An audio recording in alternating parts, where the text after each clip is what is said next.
children all through India, all through Mohali, and for the World Cup when India won the final. So don't worry, we had our India shirts on in the stadium. But I spent every month in India, 1 week every month in India for 10 years, and had a wonderful time working with the McDonald's people there, and I still keep in close contact with them. So it's a great pleasure to have the opportunity to be on this forum and share my experiences and get to know everybody.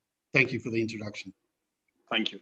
So I'll begin with your latest venture, the Launcher Ventures. So you founded Launcher Ventures in Singapore, and it's a venture studio. It sounds a very interesting funding co-founding concept for e-com companies looking out for funds and strategic expertise. Would you like to elaborate more on how Launcher Ventures operates?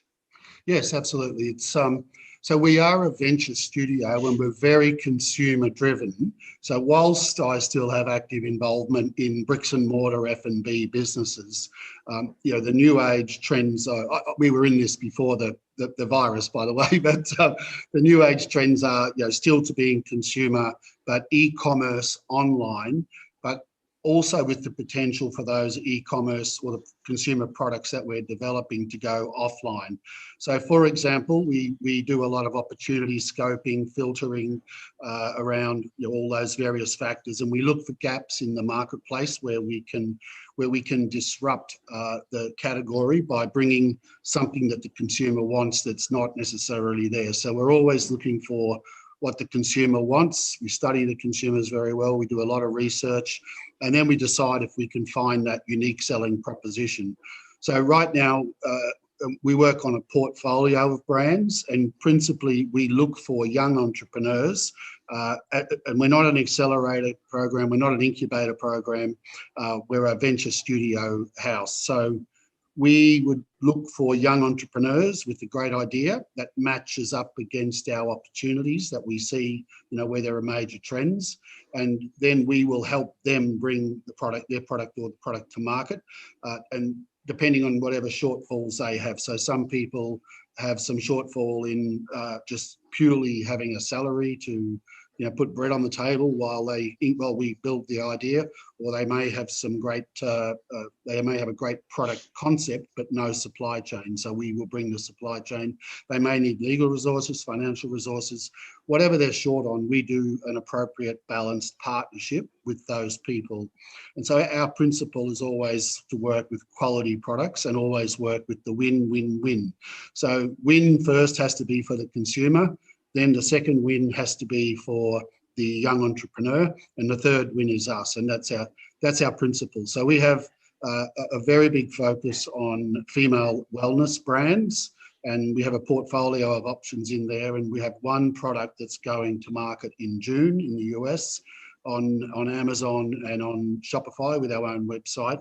And that's female supplements, and there's a heavy skew on beauty with collagen, but they're in a liquid format, which is the unique selling proposition. That category is very busy with tablets and powders.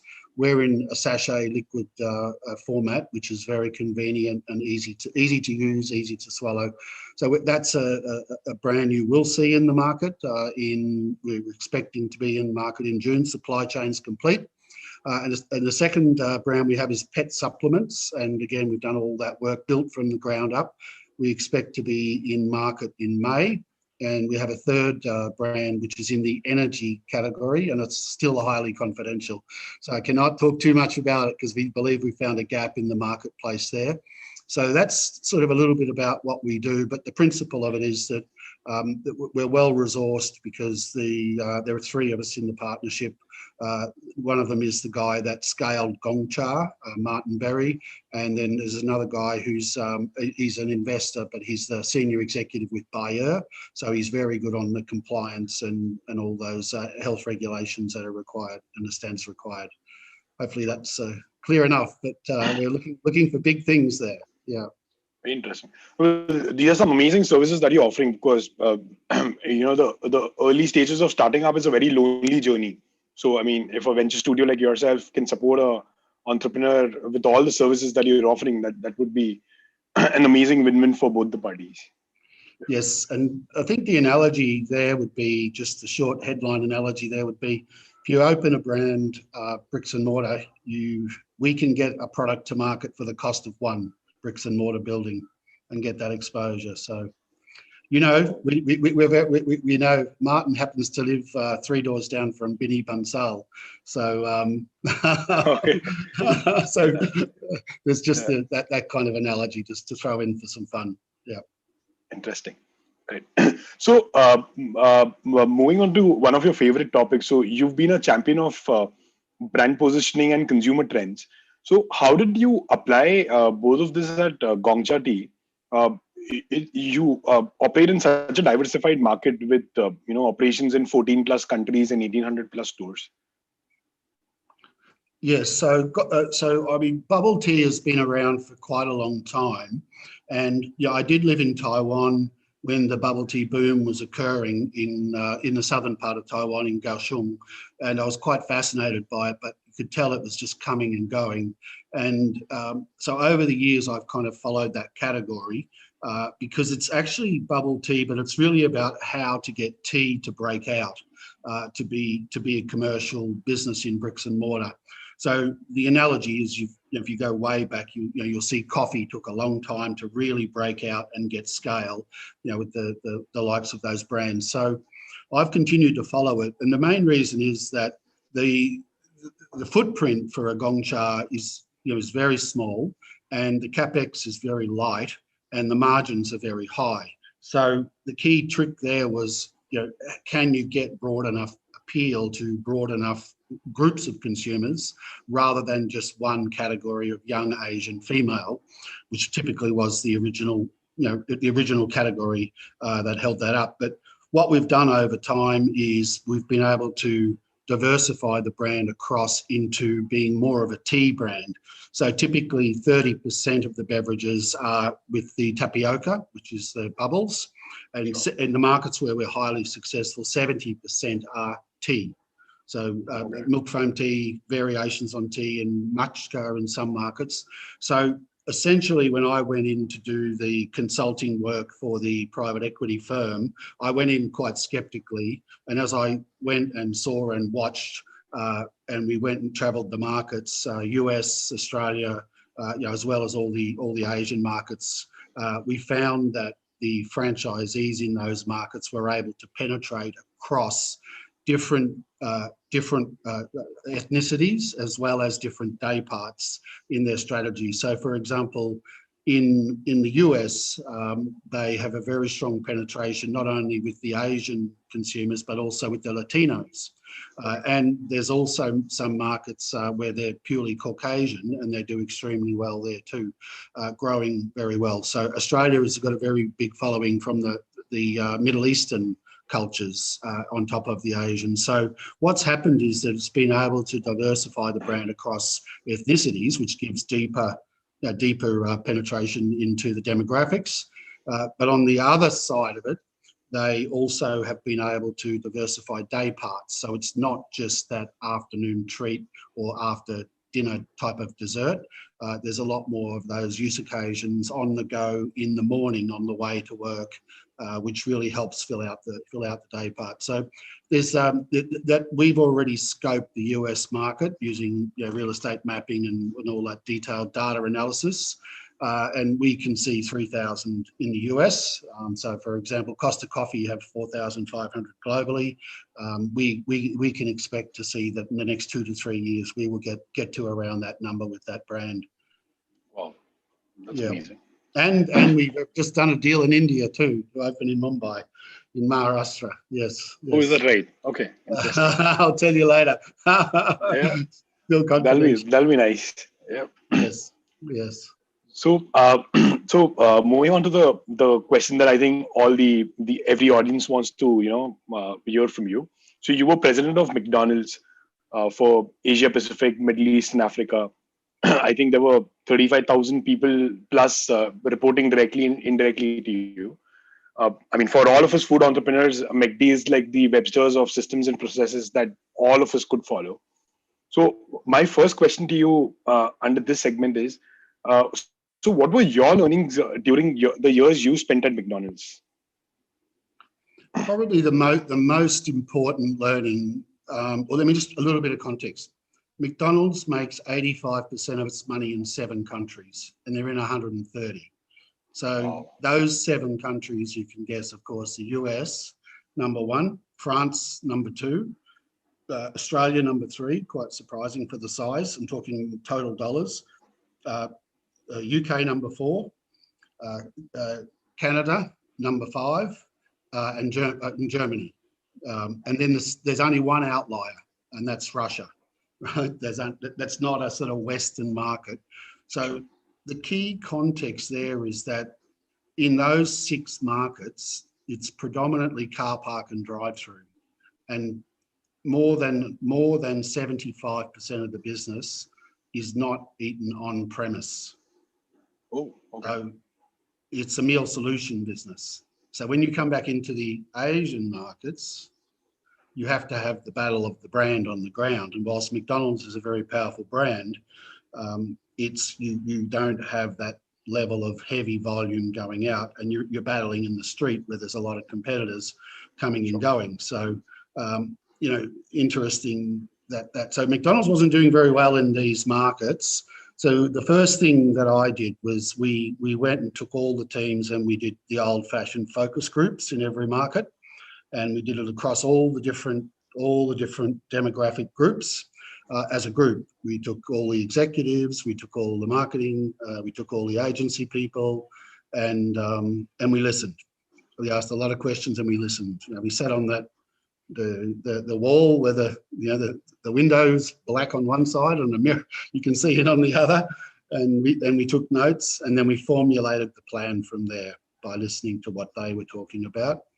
And then that's probably the key insight. So doing that as a collective, obviously it built a lot of trust and relationships amongst each other, but it also allowed us all to challenge each other. We did a whiteboard session after each session, and we worked out the key messages from there into the different day parts. So these days they call it understanding the persona of a consumer. In those days, we were just looking for those different categories and what their usage occasions were. Got it. So my next question to this would be, so how much research goes on before, adding sub-verticals within McDonald's, like your breakfast category, the McCafe, deliveries, drive-thrus, the rice bowls. I mean, what are your steps before launching them is what my question would be actually. So the steps are pretty much the same process we were talking about before. The first one's opportunity. So inside opportunity, it's got to be brand accretive in some form. It cannot be too far away from the brand. So it's got to be brand accretive. Then second, if you are going to do something, depending on if you're Goliath or if you're number 2 or number 3, which McDonald's in Asia was, number 2 in most markets, or even number 3. You think Philippines and Jollibee, you think China and KFC. So if you're going to do something, it also has to be difficult to copy, difficult for your competitor to copy. And then you've got to look at the size of the opportunity. Is the juice worth the squeeze? I mean, there's a bit more detail in there, but essentially those are the 3 top elements. Underneath that is looking at the product that you're going to put in. Is it going to be profitable? So again, I would always use, is it going to be accretive to the profit, either at the very least from the penny profit, or even better if you can get penny profit and percentage of COGS lower than your average. Then after that, we would look at, can we do this operationally? Is it operationally friendly? Is it easy to execute from the operations side? And then fourth, we would look at supply chain. Can we get sustained supply chain, safe and sustaining supply chain? So 4 key categories. Now, when I first came into Asia, they were doing it the other way around. And so, so it ended up being that nothing ever got through because operations people, would say it's too hard to do and they didn't want to change. So and so that's how we did most of our innovation in Asia and even in Australia.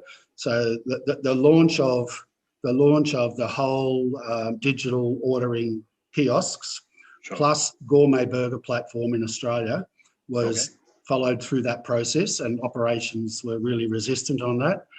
But we did one test store, test and learn. The test store the results were overwhelming. So the operations people then were in a position to say, okay, it isn't easy operationally, but we can do it, but the juice is worth the squeeze. So this was worth like 5 to 6% incremental sales in Australia but every item was higher margin on both penny profit and percentage profit. And Australia is a very high volume market. And in addition to that, I'm just being specific, in addition to that, the McCafe brand was developed in Australia, but they only had it in store. They never had it in the drive-through. So in tandem, we did a test and learn process. And if you think about the screens, McCafe is already a McDonald's brand. Putting it in drive-through is accretive, right? Totally accretive. Sure. Everyone knows the margins on coffee. They're really good. Juice is worth the squeeze. Yes. And on the flip side of it, if you don't do it, because what was happening was there was a chain opening drive-through only coffee with barista coffee. So in Australia, the consumers, we know the consumer, they love their barista coffee. So if you give them an alternative, that's what was happening. They were going to the drive-through guy that was doing barista coffee. The reason they weren't doing it was because they said operationally it would slow things down and it'll impact the drive-through sales. So we said, okay, well then, how much does it cost for a machine, and how much to staff it? Do the math. Juice is worth the squeeze. No problem on supply chain, because we're already getting the beans. In fact, it was simplified. So those two things in Australia, as they rolled out in tandem, resulted in an extra 10% of sales in Australia for every restaurant. And so the numbers there, I don't think the numbers are fairly public in Australia. Their average sales were 4.5 million. So now their average sales are 5 million on the back of that. And the contribution margin on that was 70% straight to the bottom line. So that's massive. So yes, so every store, right? Every store $300,000 extra. The average franchisee owns 3 to 4 restaurants. So every franchisee made an extra $1.2 million or so in their pocket. So I'm just saying that's a very specific example of Australia, but we use the same processes for McDonald's in Asia, except that we did it across different countries. We did different things across different countries, and then we combined initiatives together. We might have done something on value. We would have done something on brand. We were rolling out delivery before delivery was what it was these days. So we bring all those things together across the region, and that's how we go. So the numbers for McDonald's Asia in 2003, there's 10 countries excluding Japan. The profit was $60 million, and when I handed over Asia in 2013, it was $650 million. And massive. And for example, China had 400 restaurants with a 6% return on money. And when I handed over, they had 2,000 restaurants with a 28% return on money. Wow. So those are the numbers. I'm not bragging. That's just what happened. And as I think most people know, I was on the deal team for the sale of McDonald's that Carlisle and Citic bought 80% of. They sold it for $2.8 billion. So that's a pretty good one for McDonald's. Yeah. So that's why I left and get out and do my own thing now. No wonder they've onboarded you as a consultant after you left McDonald's. Your numbers speak for it. To answer your question, that's a very high overview, but there's those 4 screens, brand and the associated elements. That's the first, and then there's is that juice profit worth the squeeze? Can you do it operationally? Can you do it supply chain? And that's really the same process we followed every time. And one other very important point was to know that you always need to try a variation of things, 2 or 3 things when you're doing testing and learning. It's fast, fail, often, early, cheaply, and it's okay to fail. and looking for those ones that are going to work. So we did a lot of small cell tests, and then when we hit something that looked good, we would then expand the test and then manage the risk, depending on whether there was capital or whether it was just operational risk, and then we'd scale quickly. Once we knew, we'd scale quickly. So the whole process in there of innovation as well as managing the existing businesses is critical as well. Sure. So while I was reading more about you, I came across an article which speaks about you being very instrumental in the turnaround of McDonald's in the Asia business, and like you just mentioned that you took it from $60 million to $650 million. So was menu reengineering one of the bigger aspects of a turnaround in Asia, considering the palates out here are very different, or what other major steps you took to kind of make the business profitable in Asia? Yeah, menu, because McDonald's is such a strong brand when it comes to menu, it wasn't one of the big factors. It does help, there's no doubt about it. You've got to be locally oriented. It helps a lot more on seasonal types of products. For example, that they do in this part of the world, over this part of Asia, there's a prosperity burger that comes every Chinese New Year, which is black pepper beef and black pepper chicken. I mean that campaign runs seasonally for the last 10 or 12 years, I think, 15 maybe now.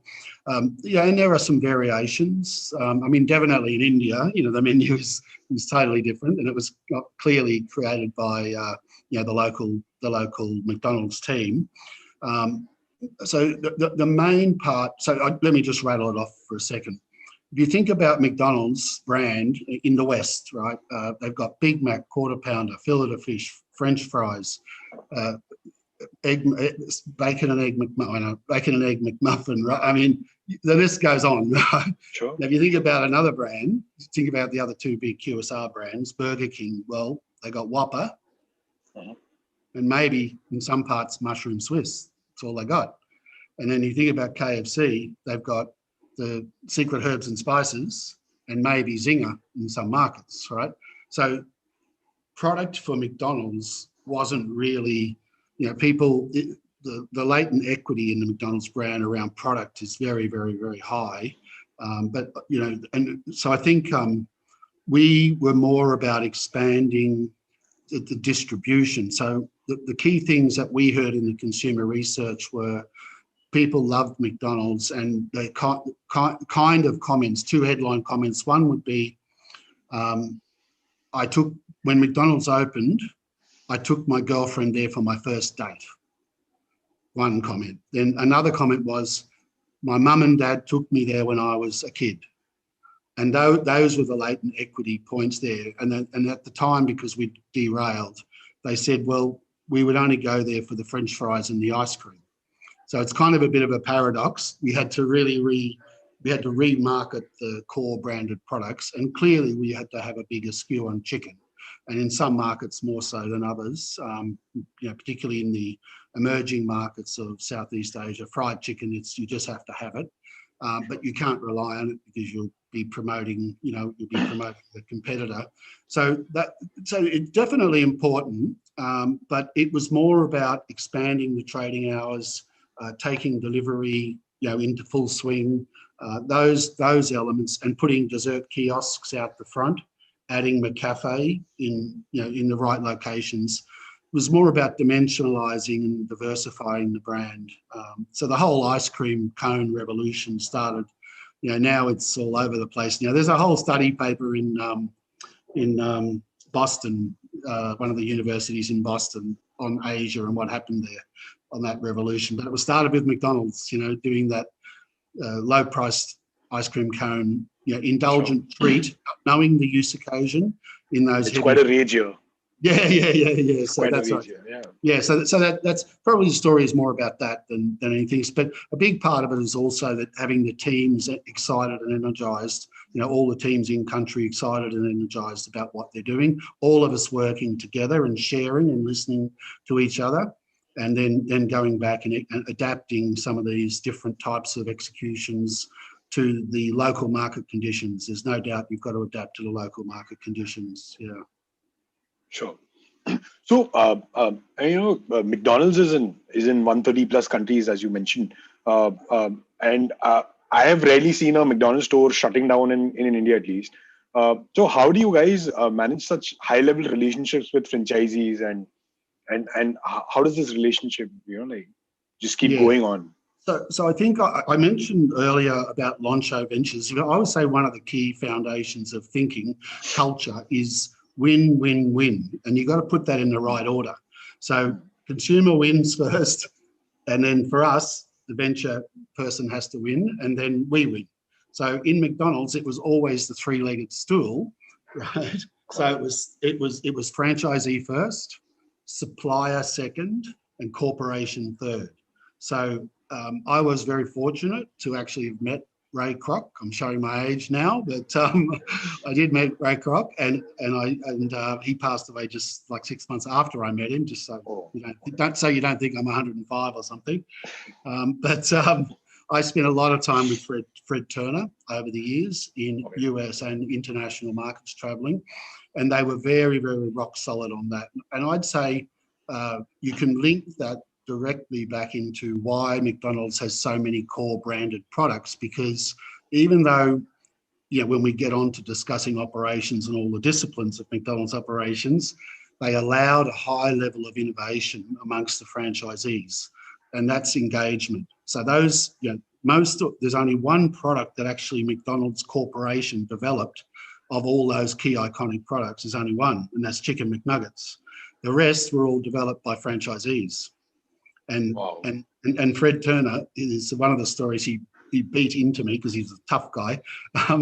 He said, you have to listen to your franchisees and know the difference between what's a bad idea and what's a big idea.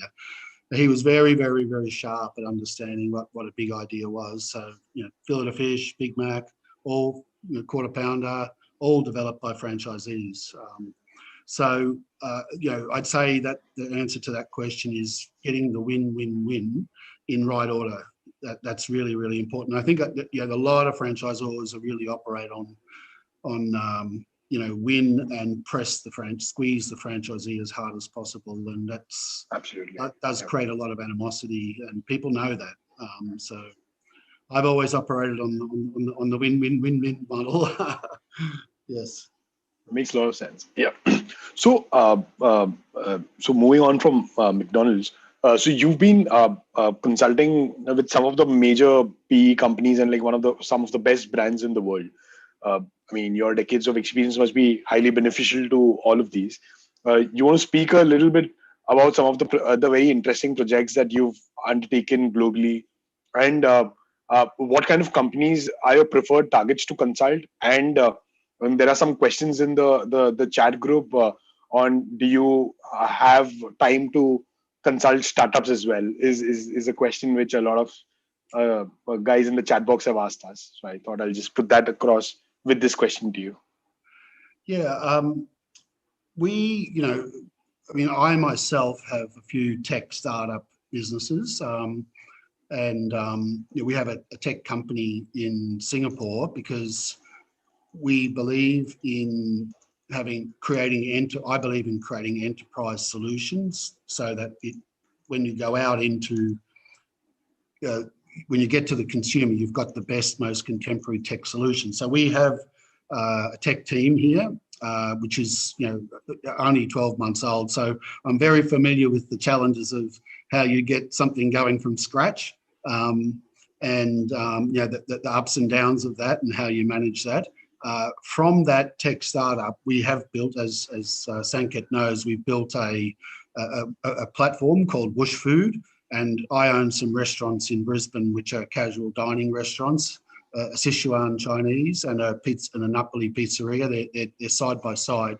So we use the tech company to develop that solution, and we got a 1 month payback on a proof of concept. So now we're building a big tech stack on that. So again, I know all about that, right? Because we know that we have to be we don't want to be in competition with the Swiggies or the Uber Eats or the Deliveroos of the world.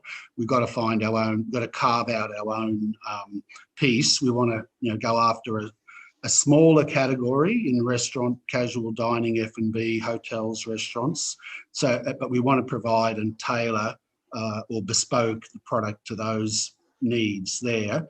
And that, to me, that again it's the win-win-win situation. So I think, when it comes, and Loncho is a startup. I mean, we've been going, for a year now, but we're ready to hit the market.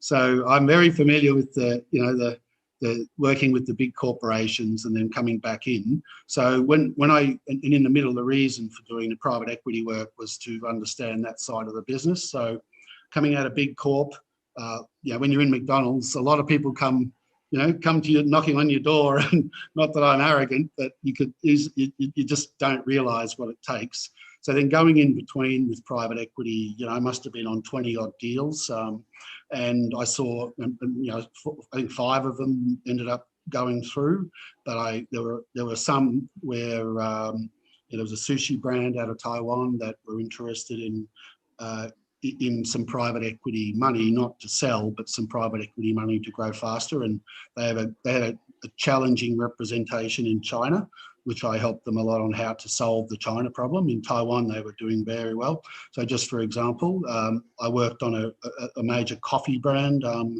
the biggest one in the world, but obviously these things are confidential, but private equity deal, again, co-investment, and help them understand how they were going to go from a very successfully scaled business, but go to the next level, which is, the tier 2, tier 3 cities penetrations. Sure. So I worked on a Vietnamese spur brand as well, which, and also even got into healthcare and clinics, in different categories with KKR on a couple of deals. A brand out of Australia that's on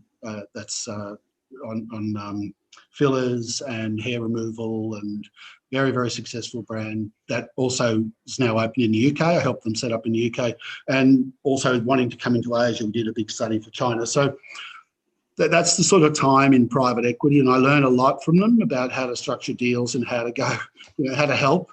And I think, one of the things, obviously, there's many ways to go, but it was learning about VC funding versus family or private money versus when you're trying to get across to listings and things like that. So there's a very big sort of learning curve in there, and they all have their pluses and minuses. So now with what we're doing, I'm quite busy, but I'm always quite active and looking for new opportunities. I think one of the big things that I notice that Sanket would know is that if you can join some dots with people that have like-minded thinking at different stages around the world, and bringing some slightly different skills to each other, then there's a real big opportunity to get that. The 1 + 1 = more than 2, right? In McDonald's, we got it up to 1 + 1 = 5, because we've got that good at joining the dots on, sequencing and synergizing. In McDonald's, it was sequencing and synergizing different executions in different markets where someone hit a particular, area very well, and then we'd come in and go, oh, wow, So, I mean, there's a very specific one I can to you. I mean, everyone knows how strong KFC is in China. Well, the guy who made them huge is a Taiwanese guy, very, very famous entrepreneur and greatly respected businessman. I don't have any bad words for him, but we kicked his butt in Taiwan. And what we did was we basically developed just as an example of it. Their number one product on Thursday night, Friday night, Saturday night, and Sunday was the bucket. So we didn't want to do a bucket, but we had fried chicken. So we basically took the Happy Meal box and we expanded it. Okay. Same, just bigger, and we called it the Happy Sharing box. And every Thursday, Friday, Saturday, Sunday in the trade area, we went and just mail dropped on it, and it set them back like 3 years. They stopped opening. They couldn't do, because it wasn't our core product that we were discounting. It was all accretive to us, and we were stealing share. And, you know, it's a tough battle out there in some markets. Taiwan's certainly a market share battle.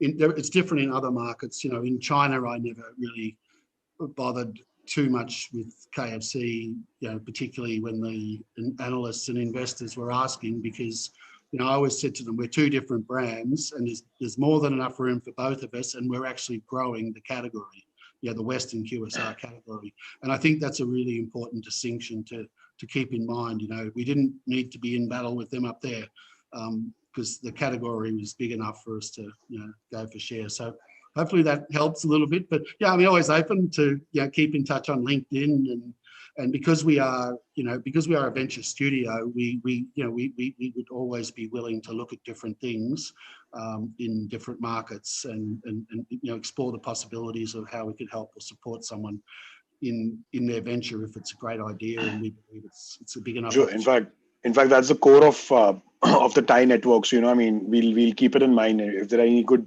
e-com companies that come our way, we'll like push them to you for validation. Yeah, sure. Yeah, absolutely. Yeah. All right. So, I mean, we've discussed this before also, Peter, but, you know, so there's a lot spoken about aggregator and restaurant brands relationship globally these days. Would love to hear your take on this, your take on the importance of owning enterprise solutions and technology enabled distribution channels for food brands. Yeah, absolutely. So the headline on this, in my view, is that we're going through a this is not rocket science, we're going through a technology revolution. This is not an evolution. So, you know, cast back to the industrial revolution, then this is the tech revolution. So what it means is that whilst in certain markets there's less tech and there's less need for tech, but if you don't do it, you're going to get left behind. And hence, you know, the platform that I'm building can be tailored. It can be tailored to the situation, bespoke, based on what the needs are, because, and hence, you know, that platform is more about SME and casual dining, because the SMEs are the ones that are getting hurt the most. The SME already was tough, you know, sort of an 80 to 90% fail rate in the first 2 years in SME. Then along came the aggregators. So essentially, you know, the aggregators obviously have caught a major mega trend, which is order, pay, pick up or deliver. They've caught a mega trend, and that's, you know, that's entrepreneurism. That's the way the world is. But a bit of a byproduct of that is that obviously the margin of those orders, you know, when you first go in and no one else is in, the revenue is incremental and you may as well take it at a lower margin. But once everybody's in, then it really then causes margin erosion. So the restaurateurs, you know, the SMEs particularly, have to figure out how to manage that. So getting control, and you know, you've got to get control of the database.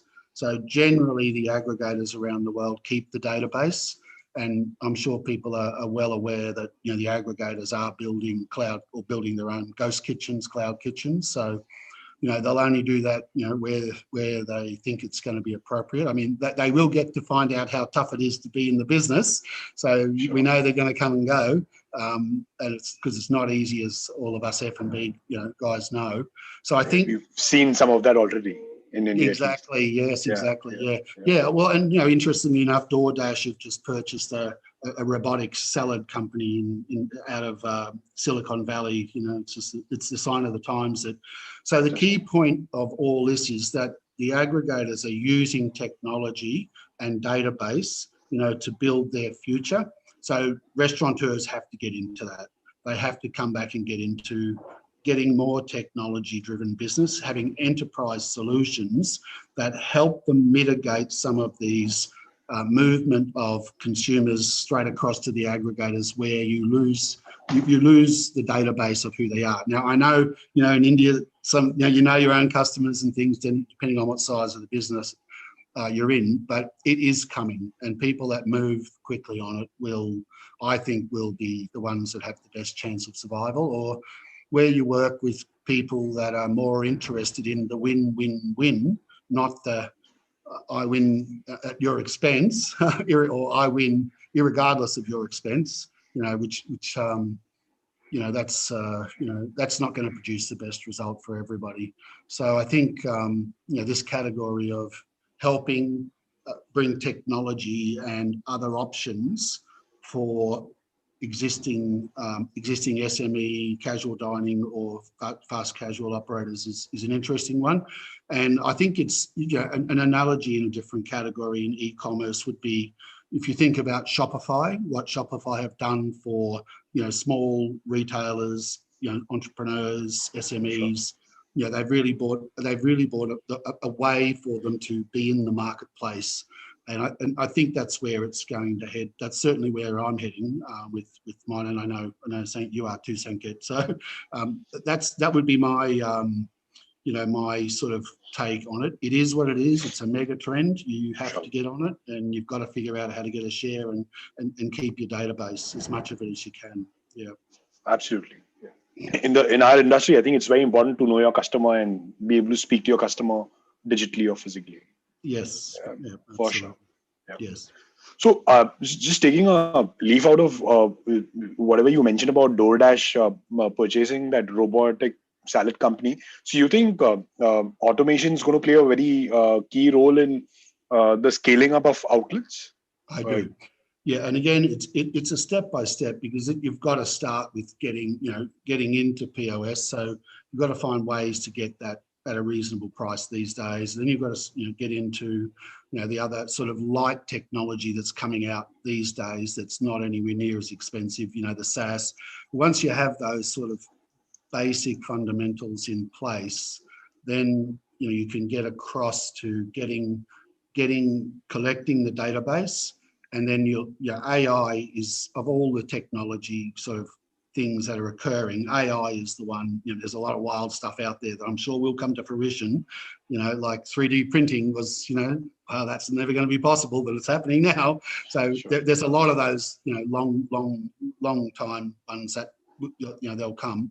But the short time one that's out there right now is AI, and using AI to increase your marketing effectiveness, the mining of your database, just those simple things of, once you get across to it and you've got your database, it's a simple thing that if someone comes to you every Monday for 5 weeks and they disappear for 3 weeks, the AI catches it and sends a message to the person with a freebie. Now, they may have left town, they may be on holidays, but it'll catch it. I mean, and those things are really important, because, the old story is, once you've got your, it's the awareness, trial and repeat.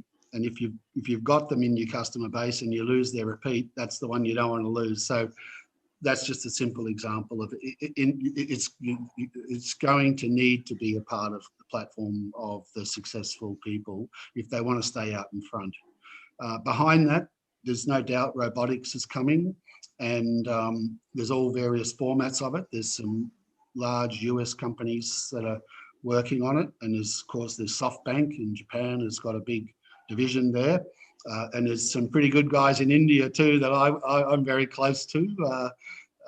If I can give them a plug, Mukunda, they do a very good job so far. So it's definitely going to continue to evolve, and the trick is to be able to get it to market in a format that's low enough cost to offset the labour issues. So I think the Indian production for robotics is probably going to be more relevant for the the very high labour cost markets. But in time, it's going to be necessary. Yeah. So I actually know another guy who's developed a full pizza line, 150K US, don't need any labour at all. His factory's in Iran. So interesting. Yeah. So I do think it's coming, but I think in India the top priority was probably getting into the base, the base technology, getting the POS and collecting data, and that'll be the priority, and then you can get across to the other more detailed stuff as AI and everything comes in. Got to get that database. Absolutely. But yeah, I mean, since you mentioned Mukunda, it's great that companies like them are introducing robotics to countries like India. I mean, US Definitely. obviously is big on it. Europe is big on it. Yeah. Yes. Yeah. Yes. So there's a question from an audience.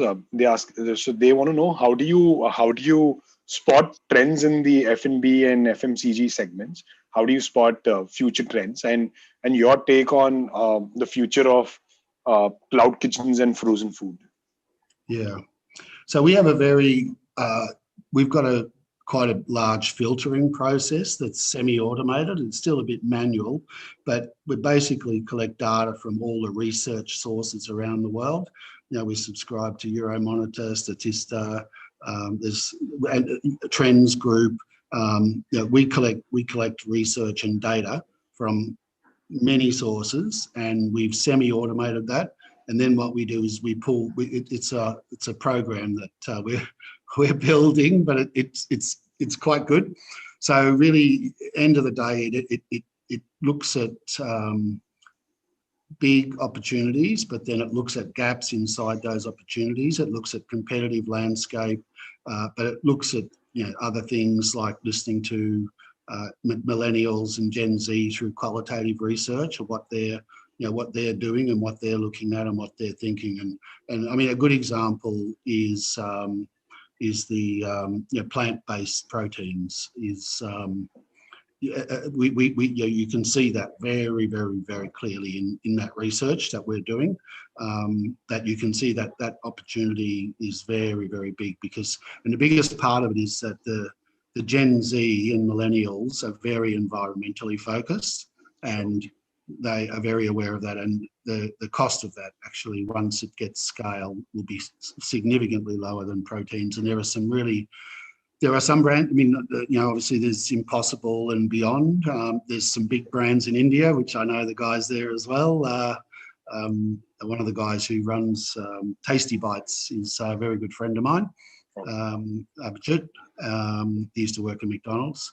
So I think India is well placed on that side because plant-based stuff is good there.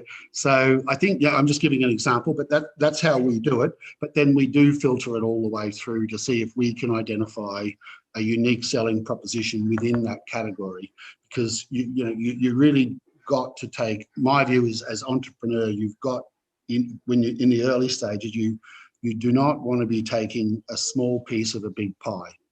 You want to be taking a big piece of a small pie, and you've got to target very well, and that's a really key thing. And the number one example in the world is the richest man in the world, even after he gave his wife half the money, so or had paid out his wife, because he focused on books. And if you just everyone knows that story. And and of course eBay was built on teeny weeny babies and some other thing. So it goes without saying that you've got to target that. So another example would be Whoosh Food is very targeted at SME and casual dining category, not fast food, not fast casual, because you go, it's a smaller piece of the pie, but you can see the way you can dominate in there. So I'd say that's another screen when we get down the back end of it. And if we've got a big pie and we've come out with a gap where there's an opportunity, like we think we have with female supplements, then we'll go, because we think that that's going to be potentially a major one. Interesting. So, Peter, what would be your closing comments for all the F&B entrepreneurs, and especially, since they're coming out of the pandemic? I mean, do you see green shoots, and what are your final suggestions to them, to the food entrepreneurs? Yeah, I think. Look, my view would be that it will come out faster than we expect now, but that's speculation. No one can predict the future. And my view would be that the mega trend of order, pay, pick up, deliver, that's the one. Underneath, you've got to have a good brand, you've got to have great products, you've got to have good value, you've got to have good service, but you've got to catch the wave of order, pay, pick up. You digitally order, pay, pick up, and deliver. and you've got to use your asset base very effectively. Get every dollar out of every square foot in that building that you can. And that's where dark kitchen brands and things come into play, because they're a very, very important part of adding additional revenue to a footprint. So that would be sort of my unit economic of one. Best advice is to try to figure out how to get more of that in place so that you get more out of that. And you've got to be relatively quick at it, because it's kind of known that people are trying to do that all over the world. You hear the stories if you follow them. But the advantage an SME always has is that they can move quickly, and they can be locally attached to their area community, and they do a little bit of flexibility about how they do that. So I'd say, I mean, I'm quite optimistic, even though there's a lot of reasons not to be, and I would never be complacent about, the 2021. It is going to be tough, but that would be my practical focus on what is the best thing to do at the moment. Don't lose sight of that. And if you look at China, right, you cannot go to a convenience store anymore, and you have to pay. We pay, or Alipay. You cannot pay cash in a convenience store. It's coming. Order, pay, pick up, and deliver is a mega trend. Just like drive-through was many moons ago. For sure. So Peter, thank you so much for taking out time. I mean, you're such a globetrotter. It's so difficult to match time zones with you, but you actually took out time for us. Really grateful. Your session was so full of practical learning insights and was so informative. I'm sure everybody here is going to gain a lot out of your insights. So thank you so much for this. So, folks, we plan to take TFN virtually for now to various cities. We plan to do one session in 2 months in different cities of India. So, any folks interested in setting up this in your city, please write to me at sanket@volumeup.com. I'll just put it down in the chat box with 3 lines: your name, your company name, your city name, and why you would be the best person for us to take the lead in that particular city along with TFN. And this is a farm to fork community, and farmers are our folks too. There's a lot happening around farmers in India, and I hope things get sorted for the son of our soils with compassion. That's adios from my side, and I will hand it over to Trupti and for your. Thank you so much, Sanket. Thank you, Peter. That was a very good session. And I think a lot of people who joined in are leaving with a lot of global insights on what they can do and how they can have a bigger size of a smaller pie. So thank you so much for your time today.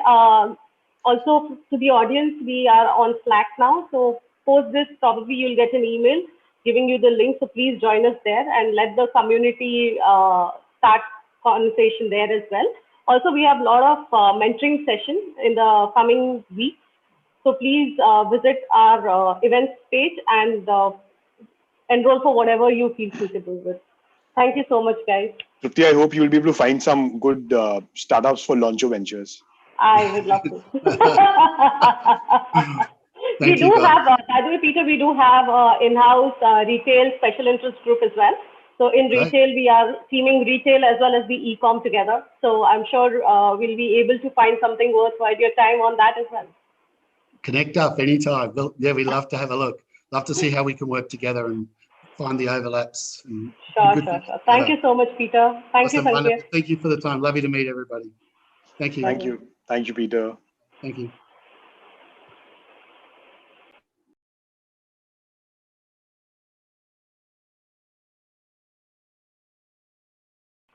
Guys, we've just left the link for the Slack over here as well. Any unanswered questions, please just write to us. I'm just leaving my email ID behind as well.